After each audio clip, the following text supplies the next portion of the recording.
আল্লাহর ওলি আসিম নানতুবি রাহমাতুল্লাহি আলাইহি কি করলেন, ওই ব্যক্তিকে বললেন, ভাই আমি আপনার বোঝাটা নিয়ে দিয়ে দেন আমাকে। বলে, বাবা আপনার তো অনেক ছোট মানুষ এবং গায়ে শক্তি কম, পুরা মানুষ, আপনি কি পারবেননি? উনি জীবনে মাথায় নেই নাই, জীবনে কখনো মাথায় বোঝা নেয় নাই। বলে, আমি পারবো, হ্যাঁ হ্যাঁ আমি পারবো, অবশ্যই আমি পারবো। আল্লাহর ওলি জীবনে মাথায় নেন নাই। এবার মাথায় যখন নিয়ে নিলেন বোঝাটা, দেখেন মাথায় নিয়ে গাঁটটা হঠাৎ করে মোট করে উঠছে, মনে হয় আমি পারবো না। এই বলে যখন তিনি কি করলেন, আমি পারবো না মনে হয়, কিন্তু বলেন, আল্লাহ আমি তো আমার বিবি বাচ্চার জন্য বোঝাটা মাথায় নেই গো আল্লাহ, আমি নিছি তোমার নবীর মেহমানদের খানার ব্যবস্থার আয়োজন করার জন্য। আল্লাহ বস্তা মাথায় নেওয়া আমার কাম, জায়গা মতো পৌঁছায় দেওয়া হলো তোমার কাম। আল্লাহ তুমি সাহায্য করো। আল্লাহর গায়বী সাহায্য নাযিল হয়ে গেছে। মালিক দেখতে পাইতেছে হঠাৎ করে আল্লাহর ওলির মাথায় বোঝা নাই, আধ হাত উপরে শূন্যে বাজতেছে বোঝা, এইভাবে বাজতেছে। শুধু তাই না যুবক, এই মাদ্রাসাগুলো হইতে অনেক পরিশ্রম হয়েছে, অনেক কষ্ট হয়েছে, অনেক কষ্টের বিনিময়ে মাদ্রাসাগুলো হয়েছে, আলেম হয়েছে। এত সহজে আলেম হওয়া যায় না। যেই এলাকায় মাদ্রাসা আছে, যদি মাদ্রাসার কদর তারা না করে, না বুঝে, হাইওয়ানাত পশু পাখিরা ঠিকই বুঝে, কিন্তু আর বুঝে আল্লাহর ওলিরা, যেমনটা বুঝেছেন আল্লাহর ওলি কাসিম নানতুবি রাহমাতুল্লাহি আলাইহি। যেই এলাকায় মাদ্রাসা নাই, আলেম নাই, কোরআনের হাফেজ নাই, ওই এলাকার মানুষ বুঝে কত যে কঠিন, কত যে বিপদের সম্মুখীন। দারুল উলুম দেওবন্দ এরিয়ার চর এলাকা, যেই এলাকায় সবেমাত্র মানুষগুলা শুধু বসবাস করতে শুরু করেছে, এই এলাকায় কোনো মসজিদ নাই, মাদ্রাসাও নাই রে যুবক। ওই এলাকায় কোনো আলেম নাই, হাফেজ নাই, মসজিদ নাই, মাদ্রাসা নাই। কিন্তু একজন লোক হঠাৎ করে মারা গেল, একজন বৃদ্ধা লোক মারা গেল। মারা যাওয়ার পর ওই লোকরা বলতেছে, আমরা তো সবে মাত্র বাড়ি ঘর বানাইলাম, আমাদের মধ্যে কিছু হয় নাই, চলো না আমরা তাকে দাফন করি। তারা বলে, আমরা কেউ তো জানি না কেমন করে দাফন করবো গো, কেমন করে দাফন করবো, আমরা তো জানি না, আমরা তো বুঝি না। চলো আমরা এই শহরের ভিতরে একটা যাওয়ার রাস্তা আছে, ওই রাস্তা দিয়া শহর থেকে মানুষ গ্রামে যায়, গ্রামের মানুষ শহরে যায়। আমরা ওই রাস্তার পাশে গিয়ে দাঁড়াই, যদি কোনো জানাজা জাননেওয়ালা আলেম আসেন, ওনাকে দিয়ে আমরা কাজটা সারিয়ে নিব। ওনারা কি করলেন, সকলের পরামর্শের ভিত্তিতে রাস্তার পাশে চলে গেলেন। রাস্তার পাশে যাইয়া অপেক্ষা করতেছেন, কোনো আলেম পাওয়া যায়নি। এই মদিনাতুল উলুম মাদ্রাসা এটা কোথা থেকে আসলো? এটা দেওবন্দ মাদ্রাসার শাখা। পৃথিবীর বুকে যত কওমি মাদ্রাসা আছে, সব মাদ্রাসা হলো দেওবন্দ মাদ্রাসার শাখা। এই মাদ্রাসাগুলো হতে প্রতিষ্ঠিত করতে অনেক কষ্ট হয়েছে, মুরব্বীদের অনেক কষ্ট হয়েছে, আমাদের উস্তাদগণের অনেক কষ্ট হয়েছে, অনেক পরিশ্রমের মাধ্যমে। আলেম ওলামাদেরকে অনেক অপমান সহ্য করতে হয়েছে। শুধু তাই নয়, আলেম ওলামাদেরকে কি করা হয়েছে, হত্যা করা হয়েছে। ভাইয়েরা, বন্ধুরা, যুবক, আমি আপনাদের সামনে যে কথাটা বলতে চাই রে যুবক, দিল্লি থেকে খায়বার পর্যন্ত এমন কোনো গাছ নাই, এমন কোনো গাছের ডাল নাই রে যুবক, যেই ডালে আলেমকে হত্যা করা হয়ে যায়। এমন কোন গাছ নাই যেই ডালে কোরআনের পাখি, কোরআনের হাফেজদেরকে কি করা হয় নাই, ফাঁসি দেওয়া হয় নাই। শুধু তাই না, ইংরেজের দল দিল্লি থেকে খায়বার পর্যন্ত যত গাছ ছিল, সব গাছের ডালে আলেম ওলামাদেরকে হত্যা করেছে, কোরআনের হাফেজদেরকে হত্যা করেছে। শুধু তাই নয় রে ভাই, এই ইংরেজের দল কি করেছে জানি? যত কোরআনের কপি ছিল, লক্ষ লক্ষ কোরআনের কপিগুলাকে জ্বালিয়ে দিল, পুড়িয়ে দিল। ইংরেজের দল এত তাদের ছিল জিদ ছিল, এত তাদের কি মনে করতো, শত্রু মনে করতো। দেখলেই তাদের গা জ্বলতো, মাদ্রাসার হুজুরকে দেখতে পারতো না। তারা শুধু কি করতো, মুসলমান দেখলেই তারা হত্যা করে ফেলতো। আলেম ওলামাদেরকে শুধু হত্যা করে নাই, আলেম ওলামাদেরকে শুধু হত্যা করে নাই, লক্ষ লক্ষ মুসলমানদেরকে ফাঁসির কাস্টে ঝুলাইছে গাছের মধ্যে। ভাইরা বন্ধুরা যুবক, আমি যেই কথাটা আপনাদের সামনে বলতে চাই, বানাইয়া দারুল উলুম দেওবন্দ আল্লাহর ওলি কাসিম নানুতুবি রহমাতুল্লাহি আলাইহি, আল্লাহর ওলি কাসিম নানুতুবি রহমাতুল্লাহি আলাইহি রাতের গভীর রাতে নিশারাইতে হইতে আল্লাহর কাছে দোয়া করে তাহাজ্জুদের সময় আল্লাহর কাছে দোয়া করতেছেন, মালিক মাদ্রাসার কদর তারা বোঝে না, তারা বোঝে না, বুলডোজার দিয়া মাদ্রাসাগুলো তারা ভেঙে দিল। ও আল্লাহ, তারা মাদ্রাসার কদর বুঝে না। ও মালিক, তুমি আমার জমিনে বাঁচাই রাখছো গো মালিক। আল্লাহ, তুমি আমার জমিনে বাঁচাই রাখছো। এই জমিন তো গজবের জমিন হয়ে গেছে, যে জমিনে মাদ্রাসা নাই, কোরআন পড়নেওয়ালা নাই, মাদ্রাসা নাই, তলেবুল ইলম নাই, এই জমিন কখনো রহমতের জমিন হইতে পারে না। যেই জমিনে ছিল মাদ্রাসা, ছাত্র আলেম ওলামা, এই জমিন থেকে তারা কি করেছে? হত্যা করে ফেলেছে। আল্লাহ, তুমি যেহেতু আমাকে বাঁচাই রাখছো মালিক, এই জমিনকে তুমি রহমতের জমিন বানাও, গজবের জমিন বানায় না। আর যেহেতু তুমি আমাকে বাঁচায় রাখছো, তুমি যেহেতু আমাকে বাঁচায় রাখছো মালিক, আমারে তুমি গজবের জমিনে রাখো না।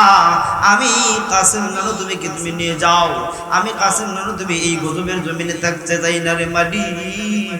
আল্লাহ, তুমি যদি আমারে বাঁচায় রাখতে চাও, আমাকে তুমি রহমতের জমিন বানাও, আমার দ্বারা, আমার উসিলায় তুমি এই জমিনকে রহমতের জমিন বানাও। ওনার স্ত্রী, ওনার কান্নায় ঘুম ভেঙে গেল। আমার স্বামী কোথায়? পাশের ঘরে কান্না করতেছেন। মালিকের দরবারে তাহাজ্জুদের সময় আল্লাহর কাছে ডাক করতেছেন, ডাকাডাকি করতেছেন, আল্লাহর কাছে দোয়া করতেছেন। ওনার স্ত্রী ওনার কাছে চলে গেলেন, যাইয়া ওনার স্ত্রী ওনার সঙ্গে আল্লাহর কাছে দোয়া করলেন। রাত্রে পোহাইল, সকালবেলা হলো। আল্লাহর ওলি কাসিম নানুতুবি রহমাতুল্লাহি আলাইহি চলে গেলেন মানুষের বাড়ি বাড়ি গিয়ে বলেন, ও ভাই সকল শুনো, তোমার বাচ্চাটারা দেও না, আমি তোমার বাচ্চাটাকে কোরআন পড়াইবো, হাদিস পড়াইবো, মাসআলা পড়াইবো, তোমার বাচ্চাটাকে দাও। ওই এলাকার মানুষ কয়, হুজুর মন চায় আমার বাচ্চাটাকে মাদ্রাসায় পড়াইবো হুজুর, কিন্তু ইংরেজের দল যদি খবর পায় আমার বাচ্চাটারে হত্যা করে ফেলবে, এই ডরে তো আমি যাই না। আল্লাহর ওলি বলেন, ভাইরে আমি তো বুঝি, কিন্তু তোমার বাচ্চারা আমি কোন সময় পড়াইবো জানো নি? আমি তোমার বাচ্চারে পড়াইবো রাত্রেবেলা যখন কেউ থাকে না সজাগ, সবাই যখন ঘুমে যায়, ইংরেজের দল যখন ঘুমে যায়, এমনকি পশু পাখিরা যখন ঘুমে যায়, আমি তখন সকল ঘুমায় যাওয়ার পর আমি তোমার বাচ্চাদেরকে পড়াইবো। কোথায় পড়াইবো? আমার ঘরটা হলো মাদ্রাসা, আমার নিজের ঘরটা হলো মাদ্রাসা। এইভাবে কয়েকজন ছাত্রকে কি করলেন? কালেকশন করলেন। এ পশ্চিমবঙ্গের মানুষ মনোযোগ দিয়ে শুনেন, দিলটা লাগায়া শুনেন। মদিনাতুল উলুম মাদ্রাসা, আপনাদের মাদ্রাসার নাম মদিনাতুল উলুম মাদ্রাসা। এই মাদ্রাসা হলো দেওবন্দ মাদ্রাসার শাখা। কত কষ্ট করে মাদ্রাসাগুলা প্রতিষ্ঠিত হয়। আলেম ওলামা গয়রে যুবক, মনোযোগ দিয়ে শোনা। আমি যে কথাটা বলতে চাই আপনাদের সামনে, আল্লাহর ওলি কি করলেন? বিবিকে বললেন, বিবিরে তোমার খুশ নসিব, তোমার ঘরে আসছে নবীর মেহমানদের তুমি খেদমত করবা। আল্লাহর ওলি ওদেরকে পড়াইতে লাগলেন, ছাত্রদেরকে পড়াইতে লাগলেন। আর ওনার স্ত্রীকে বললেন, বিবি গো তুমি না হয়ে যাও বাবুর্চি, তুমি হয়ে যাও বাবুর্চি, এদেরকে রান্না করে তুমি এদেরকে খাওয়াইবা। এইভাবে যখন খাওয়াইলেন, কিছুদিন যাওয়ার পরে বলতেছেন, বিবি আইসা বলতেছেন, স্বামী গো, ও আমার স্বামী, আর তো করে খানা নাই, খানা তো শেষ, এখন তো নবীর মেহমানদের খানার কি ব্যবস্থা করবে? আল্লাহর ওলি ডাক দেব, বিবির গো, ও বিবি এদেরকে খাওয়ানো যাবে না, এই কথা বলো না, খাওয়ানো শেষ বলো না। এদের কারণে আল্লাহ জমিনে যত মানুষ আছে সব মানুষকে খাওয়ায়। তলিবুল ইলমদের খাতিরে জমিনের সবাইরে আল্লাহ খাওয়ায়। যাদের উসিলায় আল্লাহ তামাম দুনিয়ার মানুষকে খাওয়ায়। তারা যদি আজকে উপাস থাকে গো বিবি, তাহলে মানুষ কি জবাব দিবে? আল্লাহর ওলি কাসেম নবী রহমতুল্লাহি আলাইহি ছিলেন জমিদার পরিবারের মানুষ, জমিদার পরিবারের লোক। ওনার স্ত্রীও ছিলেন জমিদার পরিবারের মহিলা, জমিদারের মেয়ে ছিলেন। উনি বললেন, স্বামী গো, নেও আমার কিছু অলংকার আছে, আমার অলংকার গুলা নিয়ে যাও, অলংকার নিয়ে বিক্রি করে নবীর মেহমানদের জন্য খাওয়ার ব্যবস্থা করো।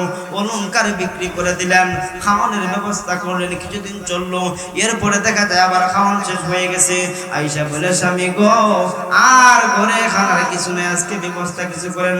উনি বলেন, বিবিরে আর কি করবো, সব কিছু শেষ, দেও একটা টুকরি, আমার গামছা একটা মাথায় দেও, আমি যাই বাজারে, দেখি কোনো ব্যবস্থা করা যায়নি। আমরা সাধারণত তরমুজ খাইয়া যে তরমুজের খোসাগুলা ফালাই গো, ওই তরমুজের খোসাগুলা কি বলেন, কুটে কুটে তিনি নিয়ে আইলে বলেন, বিবি গো, ও বিবি, নেও এই তরমুজের খোসাগুলা রান্না করো। স্ত্রী বলতেছেন, স্বামী গো, গরো তো লবণ নাই, মশলা নাই, কি দিয়ে করবো? আল্লাহর ওলি বলতেছেন, বিবি রে, যাও তুমি এগুলা রান্না করো, বিসমিল্লাহ করে তুমি রান্না করো। তোমার লবণের কাম, তেলের কাম, মশলার কাম দিবে তোমার বিসমিল্লাহ। বিসমিল্লাহ বলে যখন রান্না করলেন, ওই ছাত্ররা আল্লাহর ওলির স্ত্রীকে কি বলতো? আম্মা জান কয়ে ডাকতো, আম্মা জান কয়ে ডাকতো। হঠাৎ করে ছাত্রদের নাকের মধ্যে ঘ্রাণ লাগছে, কতদিন কত কিছু খাইলাম, কত হালুয়া খাইলাম রে, এত মজার ঘ্রাণ কোনোদিন লাগলো না। আজকে আম্মা জান কি রান্না করেছে, কি রান্না করেছে রে ভাই, এত ঘ্রাণ লাগতেছে, এত ঘ্রাণ লাগতেছে। আল্লাহর ওলি গিয়া দেখেন বিবিরা সব রান্না করতেছেন, দেখেন এত সুন্দর রান্না, এত মজার ঘ্রাণ, এত মজার ঘ্রাণ। বলতেছেন, ও বিবি, এত মজার গান কেমনে হয়েছে জানি? নিঃসন্দেহে এটা আল্লাহর কুদরতের জান্নাতের গান, জান্নাতের খাবার। ভাইরা বন্ধুরা, এইভাবে যখন খাওয়াইলেন, আরো কিছুদিন পর যখন খাওয়ানোর প্রয়োজন হইল, আল্লাহর ওলি কি করলেন? বলেন, বিবিরি, এবার দেও একটা, আমার একটা গামছা দেও, আমি গামছাটা মাথায় নিয়া আমার বাড়ির পাশে দেখো একটা রেল লাইন আছে, রেল স্টেশন আছে, আমি ওই স্টেশনে যাই, ওইখানে যাই আমি কি হয়ে যাব, কুলি হয়ে যাব, কুলি। আমি কুলি করে, আমি কুলিগিরি করে হইল, আমি এইখান থেকে রুজি করে টাকা আনবো, নবীর মেহমানদের খানার ব্যবস্থা করব। আল্লাহর ওলি চইলা গেলেন, রেল লাইনের মধ্যে চইলা গেলেন, যা দেখেন লোক সকল চার্জির নিজের বস্তাগুলা নিয়ে দাঁড়াই আছে। একজন লোক ডাক দেখে বলতেছে, এই কুলি, কুলি এইদিকে আয়, এইদিকে আয় রে কুলি, এইদিকে আয়, আমার বোঝাটা তুমি নিতে পারবানি? আল্লাহর ওলি কাসেম নবী রহমতুল্লাহি আলাইহি নামে অনেক বড় মাপের মানুষ, কিন্তু বডিটা দেখতে ছোট মোটো মানুষ ছিলেন, ছোট মোটো মানুষ ছিলেন। এই জন্য ইংরেজরা বহুত বার ধোঁকা খাইয়া গেছে, তারা চিনতে পারে নাই। আমি ওই দিকে যাব না, আমি যেই কথাটা আপনাদের সামনে তুলে ধরতে চাই, আল্লাহর ওলি কাসেম নবী রহমতুল্লাহি আলাইহি কি করলেন? ওই ব্যক্তিকে বললেন, ভাই, আমি আপনার বোঝাটা নিয়ে দিয়ে দেন আমাকে। বলে, বাবা, আপনার তো অনেক ছোট মানুষ এবং গায়ে শক্তি কম, পুরা মানুষ, আপনি কি পারবেননি? উনি জীবনে মাথায় নেই নাই, জীবনে কখনো মাথায় বোঝা নেয় নাই। বলে, আমি পারবো, হ্যাঁ হ্যাঁ আমি পারবো, অবশ্যই আমি পারবো। আল্লাহর ওলি জীবনে মাথায় নেন নাই। এবার মাথায় যখন নিয়ে নিলেন বোঝাটা, দেখেন মাথায় নিয়ে গাঁটটা হঠাৎ করে মট করে উঠছে, মনে হয় আমি পারবো না। এই বলে যখন তিনি কি করলেন, আমি পারবো না মনে হয়, কিন্তু বলেন, আল্লাহ, আমি তো আমার বিবি বাচ্চার জন্য বোঝাটা মাথায় নেই গো। আল্লাহ, আমি নিছি তোমার নবীর মেহমানদের খানার ব্যবস্থার আয়োজন করার জন্য। আল্লাহ, বস্তা মাথায় নেওয়া আমার কাম, জায়গা মতো পৌঁছায় দেওয়া হলো তোমার কাম। আল্লাহ, তুমি সাহায্য করো। আল্লাহর গায়বী সাহায্য নাযিল হয়ে গেছে। মালিক দেখতে পাইতেছে, হঠাৎ করে আল্লাহর ওলির মাথায় বোঝা নাই, আধ হাত উপরে শূন্য বাজতেছে বোঝা, এইভাবে বাজতেছে। শুধু তাই না যুবক, এই মাদ্রাসাগুলো হইতে অনেক পরিশ্রম হয়েছে, অনেক কষ্ট হয়েছে, অনেক কষ্টের বিনিময়ে মাদ্রাসাগুলো হয়েছে, আলেম হয়েছে। এত সহজে আলেম হওয়া যায় না, যেই এলাকায় মাদ্রাসা আছে যদি মাদ্রাসার কদর তারা না করে, না বুঝে, হায়ওয়ানাত পশু পাখিরা ঠিকই বুঝে, কিন্তু আর বুঝে আল্লাহর ওলিরা। যেমনটা বুঝেছেন আল্লাহর ওলি কাসেম নানুতুবি রহমাতুল্লাহি আলাইহি, যেই এলাকায় মাদ্রাসা নাই, আলেম নাই, কোরআনের হাফেজ নাই, ওই এলাকার মানুষ বুঝে কত যে কঠিন, কত যে বিপদের সম্মুখীন। দারুল উলুম দেওবন্দ এরিয়ার চর এলাকা, যেই এলাকায় সবেমাত্র মানুষগুলা শুধু বসবাস করতে শুরু করেছে, এই এলাকায় কোনো মসজিদ নাই, মাদ্রাসাও নাই রে যুবক। ওই এলাকায় কোনো আলেম নাই, হাফেজ নাই, মসজিদ নাই, মাদ্রাসা নাই। কিন্তু একজন লোক হঠাৎ করে মারা গেল, একজন বৃদ্ধা লোক মারা গেল। মারা যাওয়ার পর ওই লোকেরা বলতেছে, আমরা তো সবে মাত্র বাড়ি ঘর বানাইলাম, আমাদের মধ্যে কিছু হয় নাই, চলো না আমরা তাকে দাফন করি। তারা বলে, আমরা কেউ তো জানি না কেমন করে দাফন করবো গো, কেমন করে দাফন করবো, আমরা তো জানি না, আমরা তো বুঝি না। চলো আমরা এই শহরের ভিতরে একটা যাওয়ার রাস্তা আছে, ওই রাস্তা দিয়া শহর থেকে মানুষ গ্রামে যায়, গ্রামের মানুষ শহরে যায়। আমরা ওই রাস্তার পাশে গিয়ে দাঁড়াই, যদি কোনো জানাজা জাননেওয়ালা আলেম আসেন, ওনাকে দিয়ে আমরা কাজটা সারিয়ে নিব। ওনারা কি করলেন, সকলের পরামর্শের ভিত্তিতে রাস্তার পাশে চলে গেলেন। রাস্তার পাশে যাইয়া অপেক্ষা করতেছেন, কোনো আলেম পাওয়া যায়নি। হঠাৎ করে দেখা যায় একজন আলেম যাইতেছেন। কোথায় যাইবেন? ওই হুজুর যাইবেন। শহরের ভিতরে একটা কোম্পানিতে চাকরি করেন। হুজুরকে দেখা তারা বলতেছে, হুজুর আমরা বড় সমস্যায় পড়ছি, হুজুর বড় বিপদে পড়েছি। কি হয়েছে? আমাদের এই বৃদ্ধা লোকটা মারা গেছে, কিন্তু আমরা জানাজা পড়তে জানি না, আমরা গোসল দিতে জানি না, কিভাবে আমরা দাফন করবো জানি না। হুজুর আপনি আমাদেরকে একটু সাহায্য করেন, হুজুর একটু সহযোগিতা করেন, আমরা যেন তাকে দাফন করতে পারি। হুজুর বললেন, তাড়াতাড়ি চলো, আমার সময় কম, আমাকে ফ্যাক্টরিতে যাইতে হবে, আমি চাকরি করি। ওনারা কি বললেন, গোসল করে জানাজা পড়াইলেন। এবার হুজুর বললেন, আমি চলে যাই। তারা বলতেছে, হুজুর আমরা তো কবরের ভিতরে কিভাবে রাখতে হয় আমরা এইটাও জানি না। ও হুজুর একটু দয়া করেন, আপনি আমাদেরকে একটু দয়া করে কবরের ভিতরে রাইখা যান, হুজুর কবরের ভিতরে রাইখা যান। উনি চলে গেলেন, উনি কবরের মধ্যে রাখলেন, রাইকা উনি চলে গেলেন। উনি যে ফ্যাক্টরিতে চাকরি করেন, ওই ফ্যাক্টরিতে চলে গেলেন। ফ্যাক্টরিতে যাওয়ার পর দারোয়ান বলতেছে, ও ভাই আপনি তো আসছেন, ভালো কথা, ঢুকবেন, কিন্তু আপনার পরিচয়পত্র কার্ড আছে, আপনার পকেটে পরিচয়পত্র কার্ড আছে গো, এই কার্ডটা দেন, এই কার্ডটা না দেখাইলে আমি ঢুকতে দেব না। এবার হুজুর বলতেছেন, পকেটে হাত দিয়ে দেখেন ওনার কার্ড নাই। উনি ভাবলেন আমি যে গুরুস্থানে নামছিলাম, মনে হয় আমার কার্ডটা পড়ছে। উনি দৌড়তে লাগলেন, দৌড়তে যাইয়ে বলতেছেন, এ ভাইয়েরা শুনো, আমি তোমাদেরকে অনেক বড় উপকার করলাম, আমার একটা কার্ড ছিল, পরিচয়পত্র কার্ড, কোম্পানিতে আমি চাকরি করি, এই কার্ডটা মনে হয় পয়রা গেছে, এই কার্ডটা দেখো না, আমাকে একটু তোমরা অনুমতি দাও, আমি গুরুস্থানের একটু কোনা দিয়ে একটু কাটা করব, আমার কার্ডটা আমি নিয়ে আসবো। এই কথা যখন বললেন, তারা বলল ঠিক আছে, অনুমতি দেওয়া হলো। কয়পরের একটা কোনাকে কি করলেন, পাক করলেন, কিছু মাটি সরাইলেন, গর্ত যখন করলেন কি বলবো রে ভাই, মনোযোগ দিয়ে শোনো, গর্তটা করতে দেরি হয়েছে, কিন্তু গর্তের ভিতরে, গুরুস্থানের ভিতরে দেখা যায় অন্ধকার থাকার কথা, কিন্তু অন্ধকার নাই, আলোতে ভরে গেছে, নূরে ভরে গেছে। এত আলো কোথায় থেকে এত আলো আসলো, আর এত সুঘ্রাণ কেন আসলো? দেখা যায় এটা কোনো দুনিয়ার আলো নয়, এটা কোনো আল্লাহর কুদরতের জান্নাতি আলো, নূরের আলো। ওনারা কার্ডটা উনি আনলেন। আর এই ঘটনাটা আমি সংক্ষেপে বলছি, এই ঘটনাটা ছড়িয়ে পড়লো, চতুর্দিকে ছড়িয়ে পড়লো। এই ঘটনাটা ছড়িয়ে পড়তে শেষ পর্যন্ত এই খবরটা দারুল উলুম দেওবন্দ মাদ্রাসায় পর্যন্ত এই খবরটা পৌঁছেছে। আর তখনকার সময়ে দারুল উলুম দেওবন্দের প্রিন্সিপাল ছিলেন কারি তৈয়ব সাহেব রহমতুল্লাহি আলাইহি ছিলেন। ওনার খানে খবরটা বসলো যে একটা গুরুস্থানের মধ্যে একজন মুরব্বী মারা গেছে, একজনের কার্ড আনতে গিয়ে এইভাবে ঘটনাটা। তখন তিনি কি বললেন যে আমি ঘটনাটা বাস্তবে গিয়া দেখি। তখন যাইতে লাগলেন। আল্লাহর ওলি কারি তৈয়ব সাহেব রহমতুল্লাহি আলাইহি চলে গেলেন। এলাকার ভিতরে ঢুকতে না ঢুকতে ওনার নাকের মধ্যে সুঘ্রাণ, এত গ্রাণ, এই গ্রাণ কোথায় থেকে আসলো? এই গ্রাণ জান্নাতি গ্রাণ ছাড়া হইতে পারে না, এই গ্রাণ জান্নাতি গ্রাণ। উনি নিজের চোখকে গিয়া দেখলেন কবরের ভিতরে জান্নাতি আলো।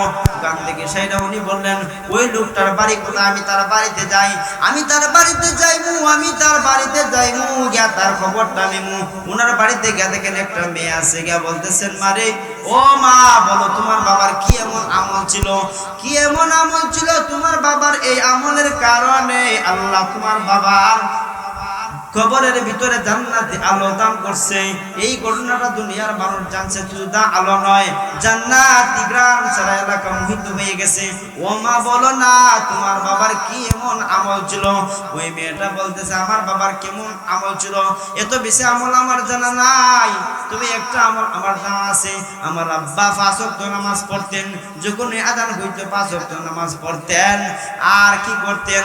প্রতিদিন আমার আব্বা কোরআন পড়তেন। এই দেখেন আমাদের তাকের উপরে দেখেন একটা কোরআন শরীফ আছে, এই কোরআন শরীফটা আমার বাবা পড়তেন। তবে আমার বাবা পড়তে জানেন না। আমার আব্বা আঙ্গুল শুধু হাঁটাইতেন। আর পৃষ্ঠা যখন শেষ হইতো তখন বলতেন আল্লাহ তুমি যা এই পৃষ্ঠার মধ্যে যা কইছো সব আমি বিশ্বাস করি, আমি মানি, কিন্তু আমি পড়তে জানি না। এই কথা বলতেন আর চোখের পানি বালাইতেন। मैं तालिब मौला को मेरे इश्क निराला, मैं तालिब मौला को मेरे इश्क निराला, है जुमला जहां जिनके तजल्ली से उजाला, है जुमला जहां जिनके तजल्ली से उजाला, मैं दर्द जहां गैर खुदा यार नदारे, मैं दर्द जहां गैर खुदा यार नदारे, जुजियाद खुदा की जदिगर कार नदारेम, जुजियाद खुदा की जदिगर कार नदारेम। বাইরা বন্ধুরা, আমি যে কথাটা বলতে চাইছি আপনাদের সামনে তুলে ধরতে চাইছি রে যুবক, মনোযোগ দিয়ে শুনেন। আজকে হলো আপনাদের মাদ্রাসার ওয়াজ। এই মাদ্রাসাগুলোর কত দাম, আলেমের কত দাম, হাফেজের কত দাম, উলামায়ে কেরামের কত দাম আমি বলে শেষ করতে পারবো না। কারণ এই আলেমের দাম দুনিয়ার কেউ যদি না বুঝে, আল্লাহর ওলিরা ঠিকই বুঝে। আর হায়ওয়ানাত পশু পাখিরা বুঝে। শুধু হায়ওয়ানাত পশু পাখি না, গর্তের পিপিলিকা বুঝে, নদীর মাছ বুঝে, সকলে বুঝে, কিন্তু আমরা বুঝি না, আমরা কদর করি না। এতে আমাদের হইল এই পশ্চিমবাগ এলাকায় যে মদিনাতুল উলুম মাদ্রাসা আছে রে যুবক, এই মাদ্রাসার হুজুরদের ছাত্রদের কদর করবা। যদি কদর করতে পারো, এটার বরকতি আপনাদেরকে আল্লাহ খাওয়ায়, আমাদেরকে ভালো রাখে। সম্মানিত উপস্থিতি, আমি এতক্ষণ আলোচনা করলাম। আমার ওস্তাদদের সামনে আমার যদি কোনো ভুল হয়ে থাকে, আমি ভয়ে কথা বলছি। আমার যদি কোনো ভুল হয়ে থাকে, আমি আপনাদের সকলের কাছে পায়ে হাত রেখে ক্ষমা চাচ্ছি, আমাকে ক্ষমা করে দিবেন। আমার সংক্ষিপ্ত বক্তব্য এখানে শেষ করলাম। ওয়া আখির দাওয়ানা আলহামদুলিল্লাহি রাব্বিল আলামিন।